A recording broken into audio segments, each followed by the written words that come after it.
Bon, et bah bon vol les gars, on se retrouve en l'air. Toi aussi, à tout à l'heure. Et bonjour à tous, aujourd'hui on est au Meru. On se retrouve pour un triangle vraiment super beau de plus de 120 km.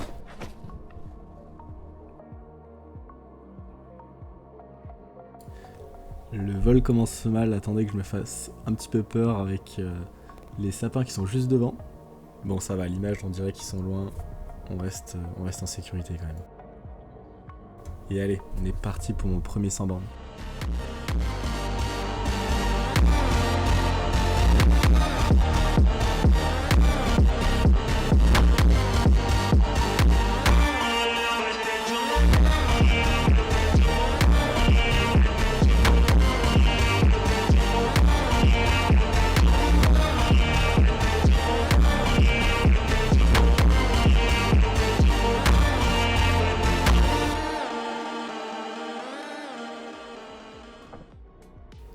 Voilà, j'espère que cette nouvelle intro vous plaira. En tout cas, moi je la trouve super sympa. J'y ai passé pas mal de temps à m'amuser à faire un peu de montage, mais bref, c'est pas le sujet de la vidéo. Pendant que je galère à monter du coup dans ces facestes, on va étudier un petit peu les différents plans possibles de la journée. Bon, je dis différents, mais à la base on a quand même qu'un seul plan de vol. Donc c'est faire toute la chaîne des Aravis, aller jusqu'à la Pointe Percée, ensuite partir sur le côté Grand Bornand, La Châtonne, Parmelan, Dents de l'Enfant. Transition au-dessus du lac d'Annecy, Roc des Bœufs, Margeria, Pointe de l'Arclusat, retour par le Grand Arc jusqu'à Ugine. Alors si vous avez regardé mes précédentes vidéos, vous remarquerez que la partie qui commence aux Dents de l'Enfant et qui va jusqu'à Ugine, je l'ai déjà faite. Et du coup le vol d'aujourd'hui c'est une validation des acquis en passant par les Bauges. Du coup là on y ajoute aussi toute la crête des Aravis et Grand Bornand, etc. Donc c'est un super plan, on était tous hyper enjoués à l'idée de faire ce vol, parce qu'on vole en groupe aujourd'hui. Donc pour partir de la pointe sud des Aravis, il y a deux méthodes, soit en partant par le Meru, du coup là où on a décollé, ou le col du Fer. Le col du Fer c'est un endroit qui demande un peu de marche, et qui prend du coup un peu plus de temps pour y accéder. Et comme nous on était déjà à Ric-Rac, on a décollé vers 11h40, midi. Donc on a voulu faire au plus rapide, même si on décolle plus bas du coup, parce que le col du Fer part de plus haut et donc peut être plus facile pour sortir. Ou alors du coup le Meru qui est plus bas. On a finalement du coup décidé de décoller au Meru, quitte à perdre un peu d'altitude mais gagner du temps. Mais comme on voit ça marche plutôt bien, j'ai mis quelques temps quand même à sortir. Bon finalement après vérification, entre le décollage et l'arrivée au haut des crêtes, j'ai mis 1 heure. Donc c'était plutôt long quand même comme sortie. C'est vraiment un point sur lequel je pourrais m'améliorer et gagner en rapidité pour des vols plus perf. Mais bon, une fois au-dessus des crêtes, ça avance tout seul. Il y avait juste à faire quelques tours de thermie quand même pour assurer une hauteur suffisante. J'avais pas envie de passer en dessous du niveau des crêtes. L'espèce de vallée à droite donnait vraiment pas envie. C'est des vaches, je pense, qui sont pas forcément très compliquées pour atterrir, mais ensuite ressortir, trouver des gens en stop, ça doit pas être facile. Donc je préfère avancer, assurer une bonne hauteur sol, faire quelques petits tours, et on avance. Parce qu'on est quand même pas très avancé dans le printemps, il y a quand même pas mal de neige. On n'est pas forcément à l'abri que je finisse en rade dans un coin en bas. Si on sait un petit point mental, là il y a quand même une certaine pression de par le vol de groupe ou poser alors que tout le monde vole, ça mettrait quand même un petit coup au moral. Ça va faire un peu plus d'1h30 qu'on vole, les batteries sont vraiment pleines, on a envie de faire un beau vol, on avance face au Mont Blanc, tout est parfait. On arrive au col des Aravis, c'est super beau, bien enneigé d'un côté, pas du tout de l'autre. J'arrive à accrocher un peu en dessous des falaises, mais directement un bon thermique qui monte plus haut que les falaises. On voit aussi super bien la barbule se former, se désagréger tout doucement. Ça c'est vraiment un gros avantage de la vidéo accélérée. C'est super beau, tous les Aravis sous la neige en face ouest, aux nuages. On passe juste au-dessus de l'Arclusat là. Quand je survolais la station, je me disais vraiment que je trouvais ça impressionnant de skier sur des parois comme ça. c'est vraiment pas un endroit qui est très accueillant, je trouve. En tout cas, à survoler, c'est très beau, mais un peu stressant, ces grosses falaises. D'autant plus en sachant que récemment, il y a eu des accidents parfois mortels, malheureusement. Donc là, j'arrive dans le secteur des 4 têtes. Il y a plusieurs méthodes pour y aller, soit en traversant par la droite ou en continuant sur les falaises là où j'étais. Actuellement, c'est pas mal enneigé, donc on peut se retrouver piégé à cause de la neige qui coupe tout si on est trop bas. Là, j'ai continué tout droit parce que j'ai vu que ça portait et que j'étais suffisamment haut au cas où, au pire, pour me rabattre. Mais de toute façon, on voit que c'est en avançant un petit peu plus dans la vallée que ça monte et qu'on arrive du coup à atteindre presque le sommet de cette pointe percée. Malheureusement, à la caméra, on voit pas le petit trou dans la falaise. La résolution n'est pas assez bonne.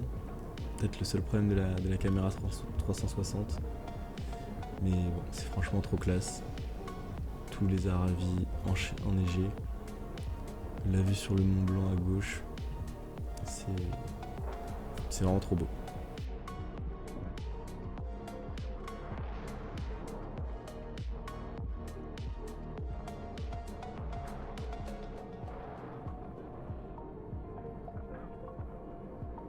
Bon, l'image est pas mal déformée, mais ça donne un look vraiment sympa. Ça me fait plaisir. Et on va du coup partir en transition en direction du Grand Bornand et quitter définitivement cette crête vraiment magnifique, recouverte de neige. La transition elle fait vraiment plaisir, ça va faire 2h30 qu'on vole, on l'attendait vraiment tous, on est avec les copains, petit sandwich, on mange le repas du midi. Et malheureusement ça passe trop vite, on arrive déjà du coup au Grand Bornand pour devoir réenrouler directement. Mais heureusement que la journée n'était pas fatigante, bim on réarrive, plus 4. Je suis arrivé, j'ai fait un premier tour de thermique dans un sens et j'ai changé directement pour permettre à ceux qui étaient en dessous d'enrouler plus facilement, même si j'avais la priorité à la base.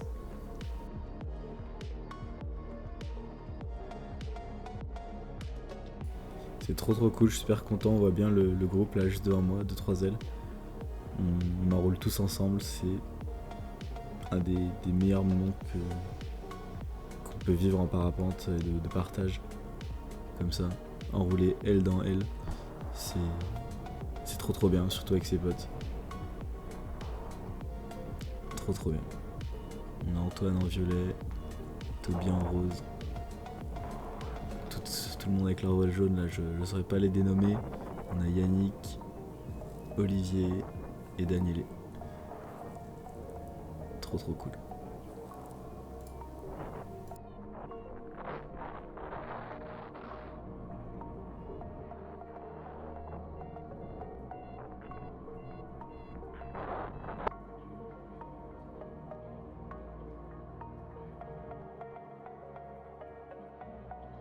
On ne prend pas la peine de faire un plein juste avant de traverser jusqu'au Lachat.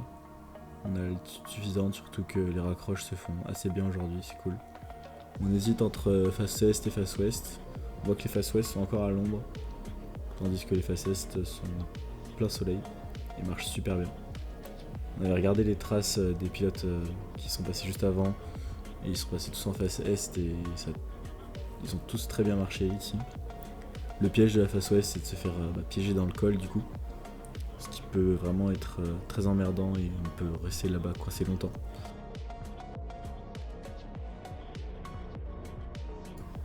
Voilà, donc on arrive à sortir au-dessus du Lachat, un peu décalé, de façon à ce que ça nous arrange à rejoindre plus facilement le Parmelan. Quand on était en train d'élaborer notre plan de vol, on hésitait à continuer aussi directement en direction de la Tournette, mais on avait envie d'éviter ce secteur de vallée qui pouvait être un peu turbulent. Bon, je pense que dans les conditions d'aujourd'hui, ça n'aurait pas forcément gêné. Il y avait une brise qui était calme et pas tellement de vent météo, même pas du tout. C'est aussi pour ça qu'on a choisi les Aravis.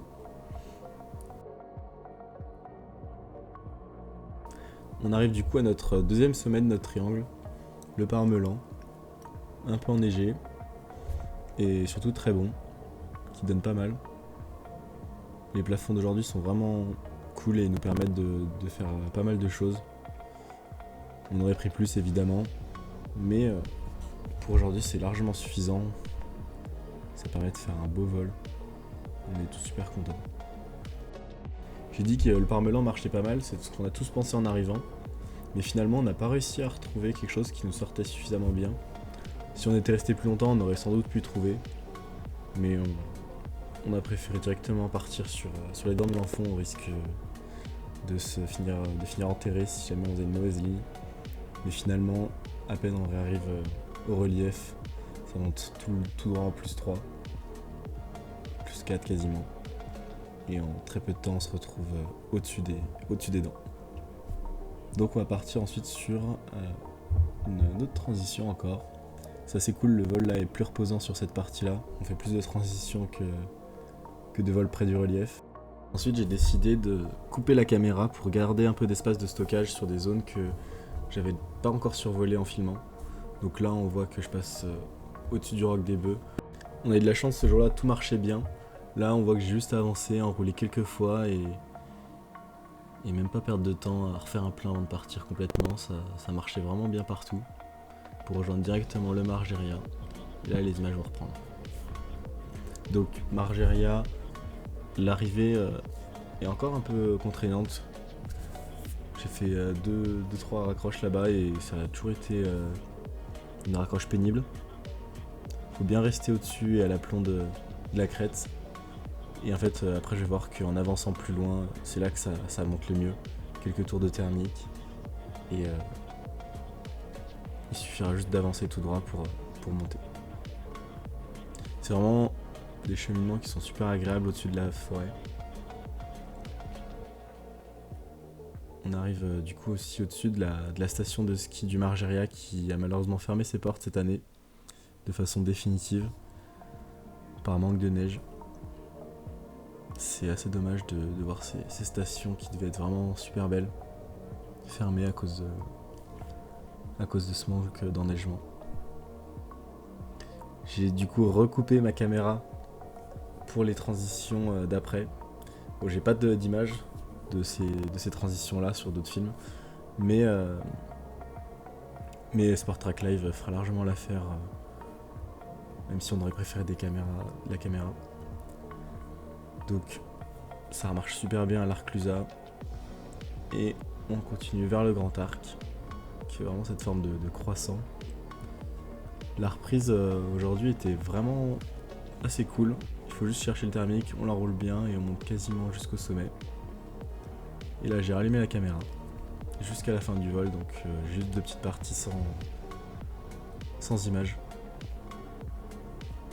J'en ai même pas parlé, mais j'ai fait un petit changement au niveau de la carte. J'ai trouvé ça plus pertinent de la dézoomer complètement et de la rendre moins précise en ne donnant pas exactement les données GPS, mais en situant à peu près où j'en suis moi dans mon parcours sur la carte.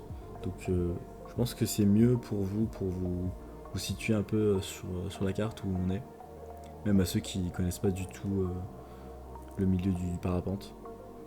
Donc vous me direz ce que vous en pensez, mais je pense que c'est bien mieux comme ça.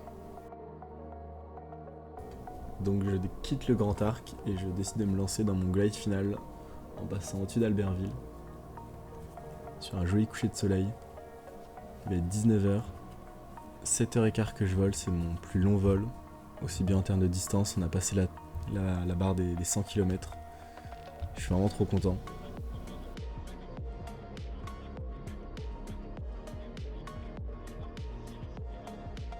Je termine donc cette semaine de vol dans les Alpes sur un très beau vol, mon plus beau.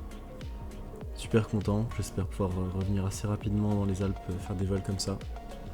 Sinon il va falloir se contenter de vols de plaine. Mais vous allez voir, c'est super sympa la plaine.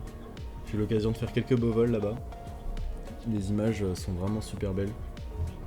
Et comme c'est pas très répandu ces vols de plaine en images, ça apportera une petite nouveauté qu'on voit rarement.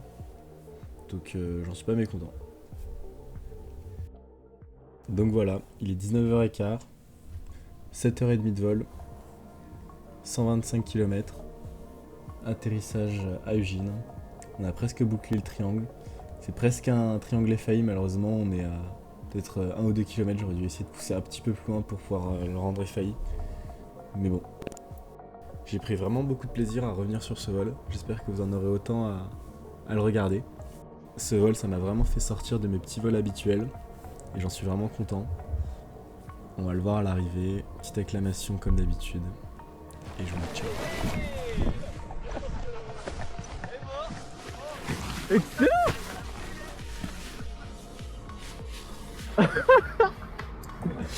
William, c'est beau ce qu'on a fait.